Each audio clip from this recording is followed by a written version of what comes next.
Welcome back, guys. You can tell the car is back together.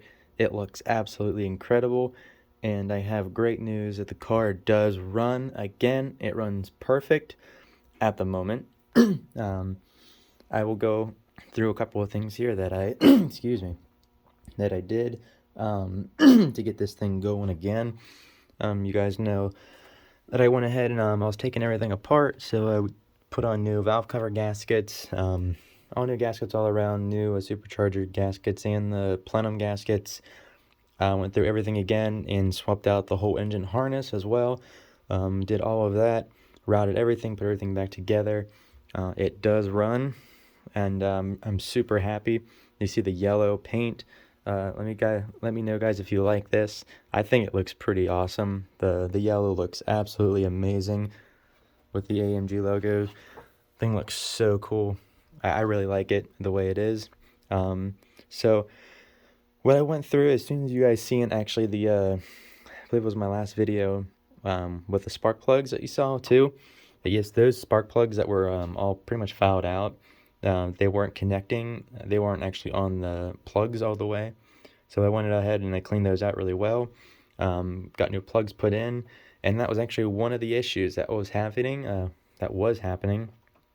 And it was kind of a mixture of things because I over torqued the supercharger, and that caused a pinch, that caused a leak somewhere, and then the plenums probably were over torqued as well.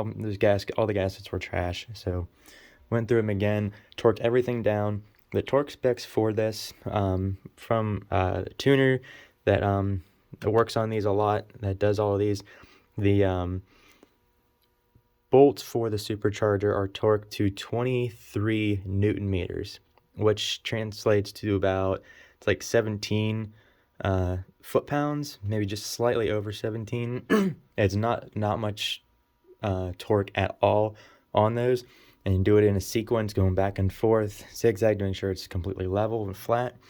And then the top plenums or charge pipes, these are torqued to 20 Newton meters, which I'm guessing that's only, I think it's like 15 foot-pounds, something right around there.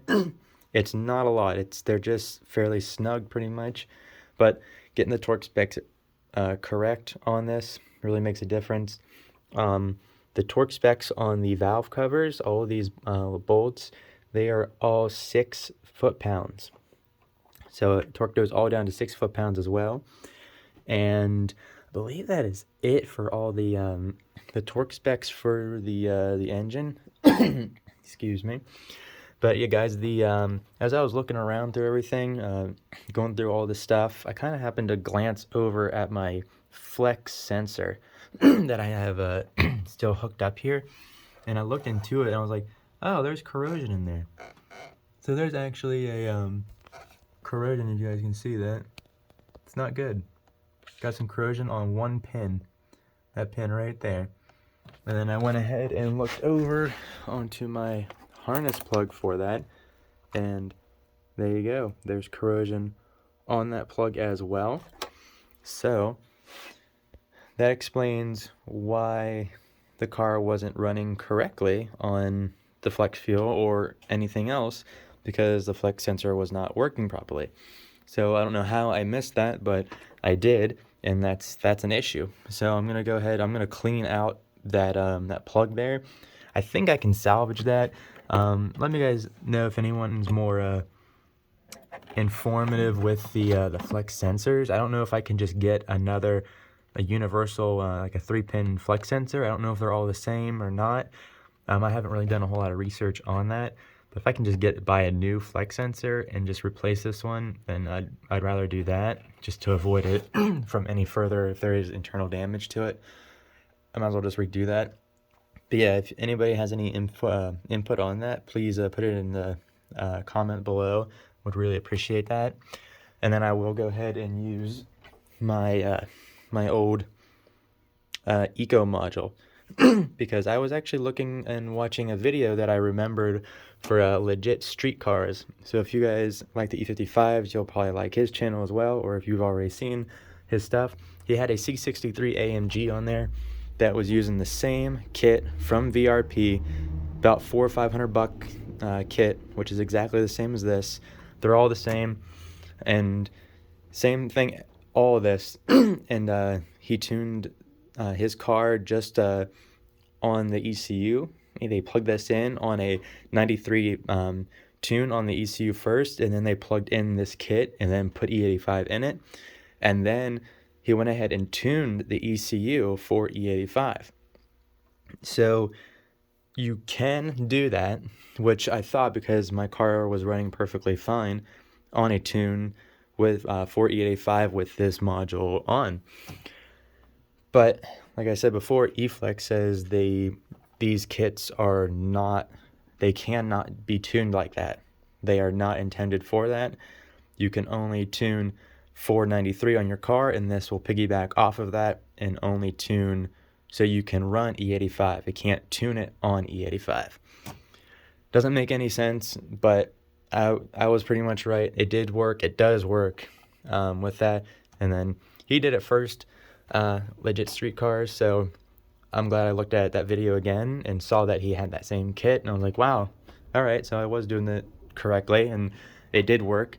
So I'm going to go ahead and put that back on, and then I can convert this thing back to E85, and I'll probably have to go back on the dyno, is my guess. I'm going to have to do another live tune again, because when I rebuilt the supercharger is when all this happened, and I'm pretty sure it was an array of things here that started happening, and it all contributed to this. So that would explain why my boost level was lower than what it should have been putting. So I could have potentially, I can have probably another 2 pounds of boost going through there.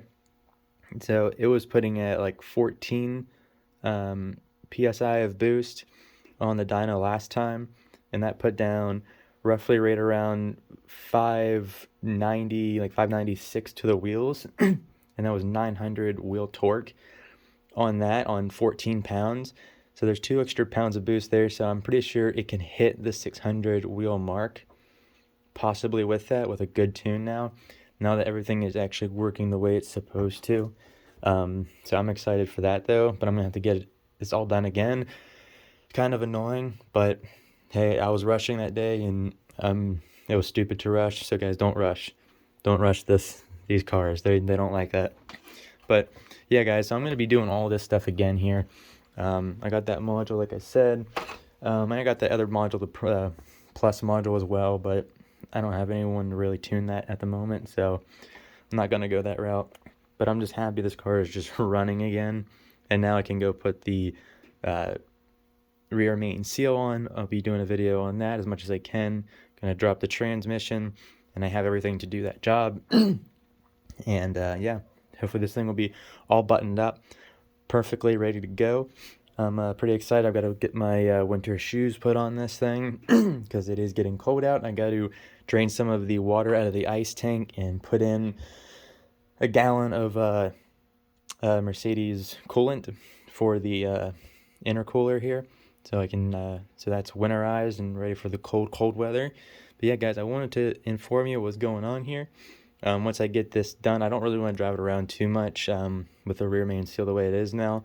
So I'm going to go ahead and get that done as soon as I can. But yeah, guys, thank you for watching. Thanks for the comments and the likes, subscribers. I love it.